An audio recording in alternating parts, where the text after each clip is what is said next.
Right now, someone is standing in line outside that cell block with no idea they're standing on the roof of a fort. Not near it. On top of it, buried. Because the army never actually finished tearing it down. There's a wall 3 men dug straight through with stolen dinner spoons. And the real reason those spoons worked isn't the reason you've heard. There's a fire that tore through an island completely surrounded by water, where firefighters couldn't get a single drop, because of one decision, one agency, one barge that didn't show. I went through the Army Corps of Engineers plans, the Bureau of Prisons' own construction files, the FBI's escape report, and the National Park Service's current repair contracts to find out why the walls of the most secure prison in America were already failing before any prisoner ever thought to test them, and used advanced AI to reconstruct the history of Alcatraz.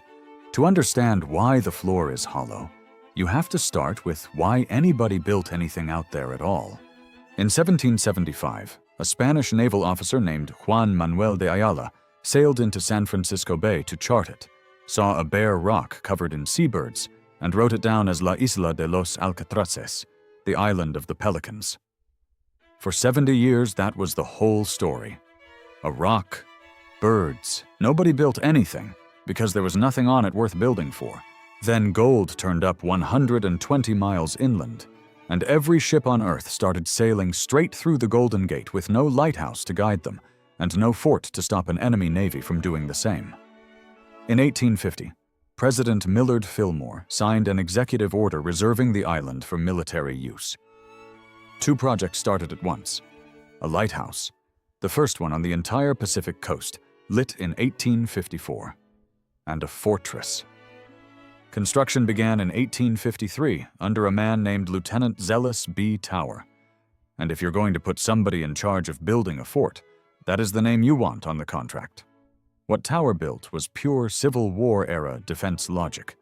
Brick and masonry batteries carved into the slope, guns positioned to sweep the entrance to the bay, and by 1859 more than 100 cannons pointed at a channel maybe a mile wide. The most heavily armed fortification on the entire West Coast. What killed it wasn't an enemy fleet. It was a different kind of gun. Rifled artillery came out of the Civil War and made every one of those cannons decorative before a single one fired at an actual enemy. The oldest building on the island went up first in 1857. A guardhouse and sallyport that could only be reached by crossing a drawbridge over a 15-foot dry moat, with gun ports for howitzers flanking the entrance and rifle positions on the roof. It still stands today, the oldest surviving structure on the island, and its basement held the island's very first prisoners before the army had built anything resembling an actual cell block. The fort was housing inmates before it was even finished being a fort. Between 1865 and 1867, the army added a defensive barracks called the Citadel, with brick walls 10 feet thick, ringed by its own dry moat, built to survive a siege. It never got the chance. Rifled artillery came out of the Civil War and made masonry forts like this one strategically pointless almost overnight, the same lesson the Confederacy had already learned the hard way at Fort Sumter. Alcatraz's guns stayed bolted down, fully armed, and functionally decorative. So the Army did what any institution does with an expensive asset it no longer needs for its original job. It repurposed the real estate. The isolation that made the fort useless for a modern naval battle made it perfect for something else entirely, holding people nobody wanted loose. Confederate sympathizers went in during the Civil War. Citizens accused of treason went in. Then Hopi men who refused to send their children to government boarding schools, and Apache prisoners of the wars in the Southwest, and deserters, and men convicted at courts martial from bases all over the Pacific. By 1907, the War Department made it official and designated the island the Pacific Branch, United States Military Prison. The problem was that a fort built for cannon and soldiers was never designed to hold hundreds of prisoners securely, and by the early 1900s it was badly overcrowded. Something bigger had to go up. What went up next would not be built next to the fort. It would be built directly on top of it. By 1908, the Army needed room for a real prison and solved it the cheap way. Engineers tore off the Citadel's top 2 floors, the part anyone standing on the dock could actually see, and left the lowest level exactly where it was, buried under the footprint of the new building and pressed into service as its foundation. That old basement is still sealed under the cell house floor today, closed to visitors for safety, sitting directly beneath every tourist standing in the gift shop line.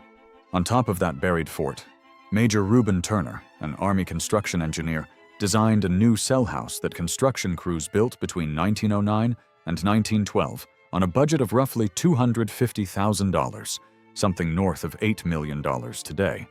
He specified ransom bars for the reinforcement, a patented square rod twisted along its length to grip concrete better than a plain round bar, one of the first times that system was used at this scale on the West Coast.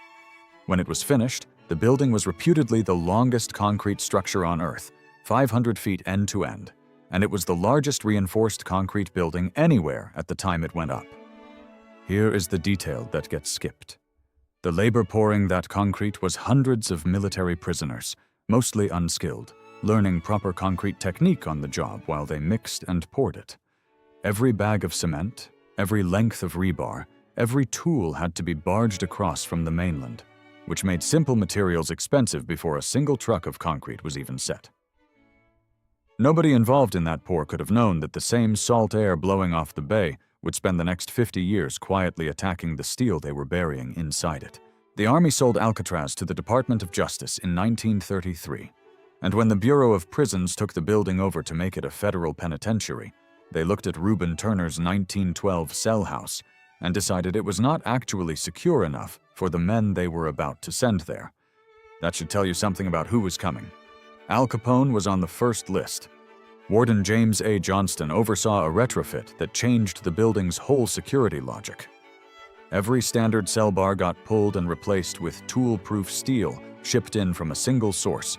The Stewart Iron Works in Covington, Kentucky, hardened specifically to resist a hacksaw blade, and the Bureau ran actual sawing tests on samples before trusting the order.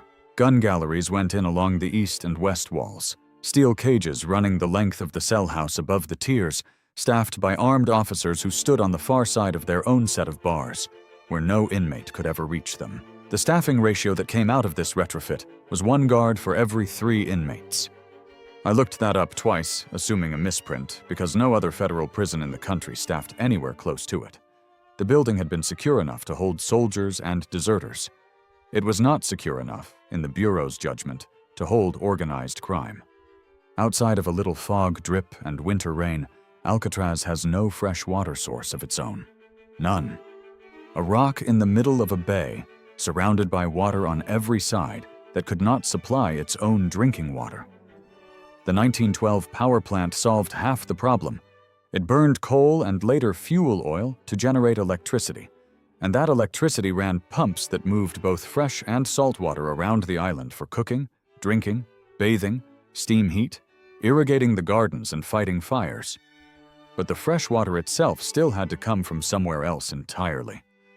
Once the federal penitentiary opened in 1934, that somewhere else was tugboats and barges hauling roughly 1 million gallons a week across the bay, on a fixed schedule, with no backup plan for a maximum security prison where running dry was never an option. To buy some slack, the Federal Bureau of Prisons built a water tower between 1940 and 1941, 94 feet tall, holding 250,000 gallons. It was a buffer, not a fix. The barges never stopped running, and the toilets still flushed with pumped salt water to save what fresh water they could. So what happens on the one day the boat doesn't show? On May 2nd, 1946, a failed escape attempt turned into a 2-day armed standoff that history calls the Battle of Alcatraz. The battle is where most people's story of Alcatraz turns into a war story, but what it actually left behind was a construction problem. Inmates got hold of guns in a cell house designed to prevent exactly that, and the response called in the Marine Corps and involved actual combat engineering against the prison's own walls. Marines drilled holes through the ceiling above D Block and lowered grenades in on wire before detonating them, trying to blast a path down to the barricaded inmates below, using the building's own reinforced concrete structure against the men hiding inside it. What that fight left behind was a shredded isolation wing that had to be rebuilt from the studs, and the Bureau of Prisons used the rebuild to fix a design flaw the battle had just exposed in the worst possible way.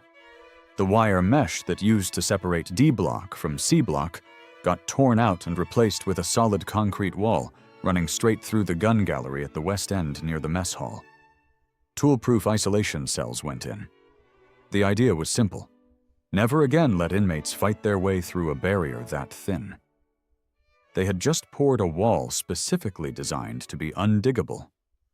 16 years later, 3 men would prove that concrete keeps no promises forever.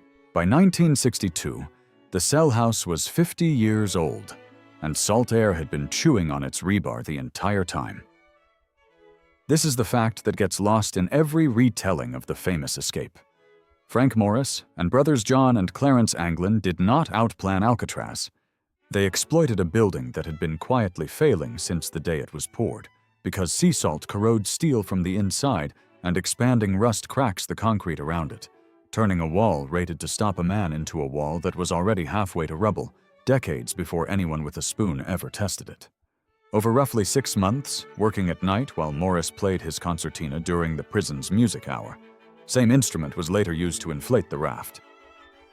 The 3 men enlarged the ventilation grill openings in their cell walls, 8 inches of concrete, using tools made from stolen mess hall spoons and an electric drill improvised from a vacuum cleaner motor. What should have been an impossible barrier came apart because rust had already done most of the work for them long before the spoons showed up. On the night of June 11th, 1962, they left papier-mâché heads in their beds, climbed through the enlarged openings into a service corridor, went up a ventilation shaft to the roof, slid 50 feet down a kitchen vent pipe, crossed 2 12-foot barbed wire fences, and launched an inflatable raft stitched together from raincoats into the bay. They were never found. In 1979, the FBI closed its file, concluding they most likely drowned in the cold current. What they left behind, though, was documented proof that the walls of Alcatraz were no longer the walls anyone thought they were. Here is the number that actually closed Alcatraz, and it has nothing to do with any escape. It cost roughly 3 times more to run this prison than a comparable facility on the mainland, because absolutely everything — food, fuel, medical supplies, staff — had to move by boat. Isolation was the whole security concept and also the whole financial problem.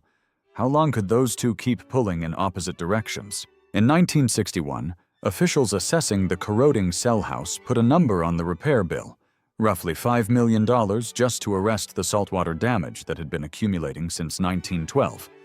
The same damage that had just handed 3 inmates an escape route the following year. A prison that expensive to fix was not a security asset anymore.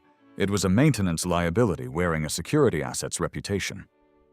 On March 21, 1963, the Bureau of Prisons shut the doors for good, ending 29 years as a federal penitentiary. The island sat there afterward, mostly empty, mostly quiet, for exactly long enough for somebody else to decide it meant something completely different. On November 20, 1969, a group called Indians of All Tribes landed on the empty island and occupied it, demanding the land be returned and turned into a Native American cultural center and university. The occupation held for 19 months through June 11, 1971, and it became the spark that historians point to for the modern Native American self-determination movement, all of it happening inside buildings the government had already written off as a maintenance failure 6 years earlier. Then, on June 1, 1970, fire broke out and burned through several of the island's oldest structures: the warden's house, the lighthouse keeper's residence, the officers' club, the Coast Guard quarters. There's an irony here that's hard to shake. This island spent 60 years hauling every gallon of its drinking water across the bay by boat, because it never had a source of its own.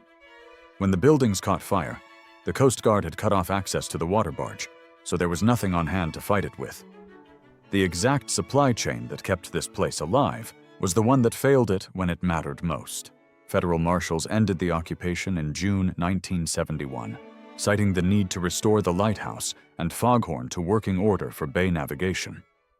What they inherited afterward was a burned, abandoned island that the government now had to decide what to do with. Frank Morris and the Anglin brothers were never found. The FBI wound down its active investigation in 1979, ruling probable drowning, but never formally closed the case. And in 2013, a letter arrived at the San Francisco Police Department from someone claiming to be John Anglin, saying all three men had survived and lived out their lives in freedom. Reuben Turner, the engineer behind the 1912 cell house, barely shows up in any account of the prison's famous years, even though his concrete outlasted 3 wardens, a war, and an armed battle inside his own building.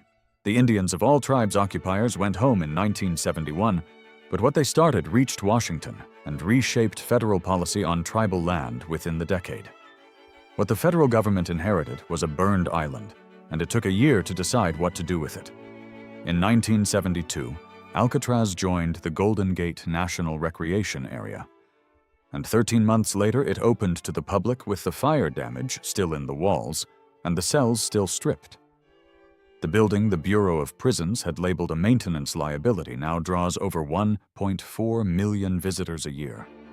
The island itself proved something simpler than any of that.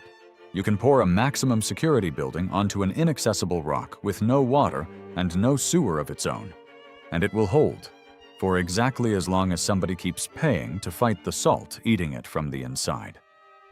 The day the money stopped, so did the building. What's left now runs on the opposite instinct. The water tower stands empty, decorative. The power plant runs on sunlight instead of shipped diesel. And the National Park Service is currently over $60 million into rebuilding the same concrete a man once opened with a spoon. The fort is still buried under the floor, holding the whole thing up, unvisited. If you enjoyed this video, give it a like and hit subscribe.